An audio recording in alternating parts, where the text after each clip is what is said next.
नमस्ते दोस्तों, Ashutosh Tiwari. And my last videos I have introduced a bit about Srimad Bhagavad Gita, and in this video we are going to represent the second chapter of the divine song sung by Lord Shri Krishna himself.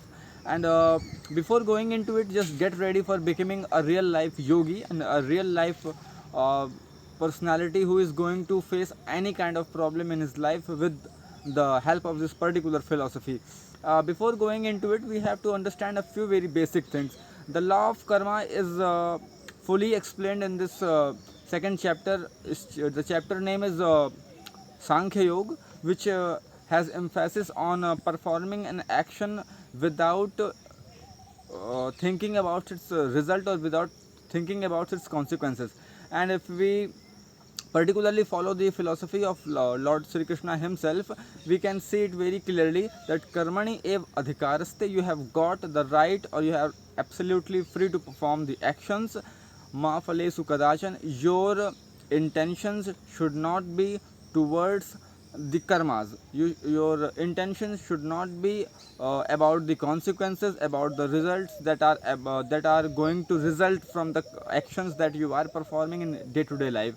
This is absolutely a very great philosophy itself, because when you are thinking that you have to perform something for itself only, then you are not at all depressed or frustrated for anything, or for any kind of grief or remorse is not existing in your heart. When we take something for granted and we are doing it for a particular purpose, we have got a few things which, if your action is not fulfilled, if your dream is not fulfilled, what actually comes is frustration or depression or many kinds of infatuation that are intending to hurt you. And if you are following this philosophy of performing it, just performing it, and never thinking about the results or the consequences, you are performing it because the work has come right in front of you and there is no other reason to do it.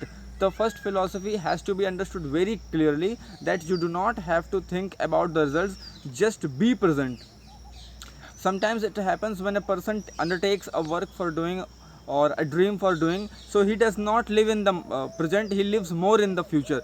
After doing this, I will have a beautiful wife, I will have a car, I will have a lot of money, I will become a millionaire, I will do this and I will do that. So the energy which should exist in the present goes half in the future, and remains half in the present moment. That's why Shri Krishna says that ma sango astu akarmani. And if you are just daydreaming and lying on a sofa and thinking that just by imagining a good things will bear good results, it's not going to happen at all. And further he comes and he says that योगस्था कुरु कर्माणि संगम त्यक्त्वा dhananjaya. You have to perform all the actions that come in front of you every day.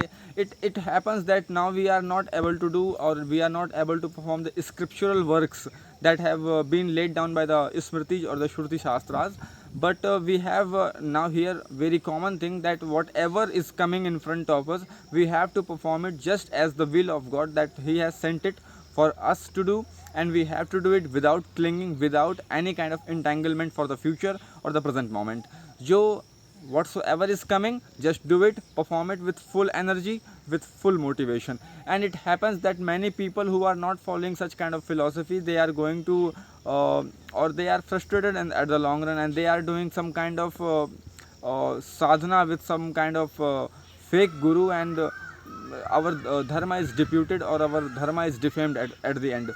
So here we have to understand a few things very clearly, that yoga is called union, or in this particular video you have to reunite yourself with the energy that has been lost by doing things with results in your mind. And if you are performing this kind of philosophy, if you are undertaking this kind of philosophy, definitely results are going to be very much fascinating, results are going to be very much life breathing itself.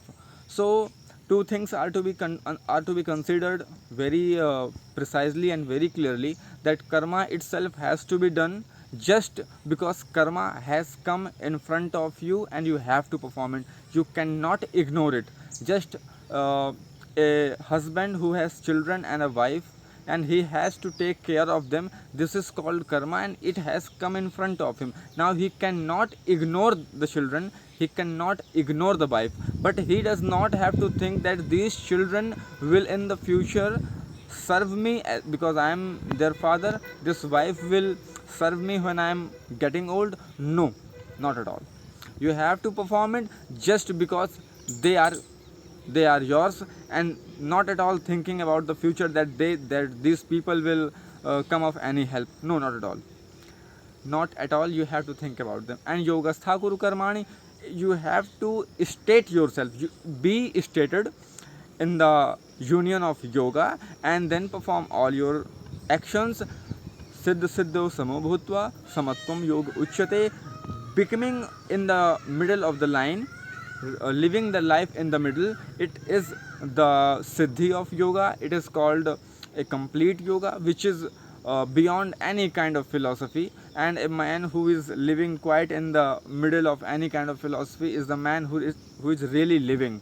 And if a man who is always thinking about the future, what is going to happen, what is not going to happen, how am I going to get it, what are the tools, what is the future plannings, so many does and don'ts, and a man is ultimately very badly frustrated. Yogastha guru karmani sangam tyaktva dhananjaya siddh siddhayo samo bhutva samatvam yoga uchyate. Then Arjuna asked Bhagwan Shri Krishna, sthit pragyasya ka bhasa samadhisthasya keshava sthidhi kim prabhaset kimasit vrjet kim. Bhagwan, how a man who has stated himself in the yoga or in the samadhi or in the trance, how are his gestures, how he walks, how he learns, how he acts, how he performs his day-to-day actions. Bhagavan Shri Krishna replies in its answer, prasahat yada kaman sarvan parth manogatan is atmannevatmana tushta sthit pragyasta tadochyate. It means that when a man has left all kinds of desires that have been an obstacle in his way, a man who has forsaken, quit all kinds of future results that have been that have made him a daydreamer all the time. When a man forsakes all such things, all those things which are mind made, a man starts becoming a yogi, a man starts walking on the path of yoga. This is the absolute, or this is the most beautiful and the most scientific way to live a very healthful and a very concentrated and a very conscious mind. And if you are performing it with the help of Gita, you are definitely going to live a very nice and very favorable life that is going to definitely give you results, but the result that you really never want, because as you started wanting the results, you are again trapped into the consequences, into the results of the karmas. So be careful when you are performing any kind of action. Just perform it. Do not think about any single thing. Do not think about the results. Do not think about the actions. Just do it because it has come in front of you. Just as the battle has come in front of Arjuna and he has to fight it. Just because the battle was necessary, battle has to be fought. Just in the same way, which whatever karma has come in front of you, whatever action has come in front of you, just do it. Do not think about anything. Be concentrated and be or I should say in a single word, stay in the yoga. Have union with the yoga, have union with the mind's energy, and live a very nice life. Shri Hari Sharanam.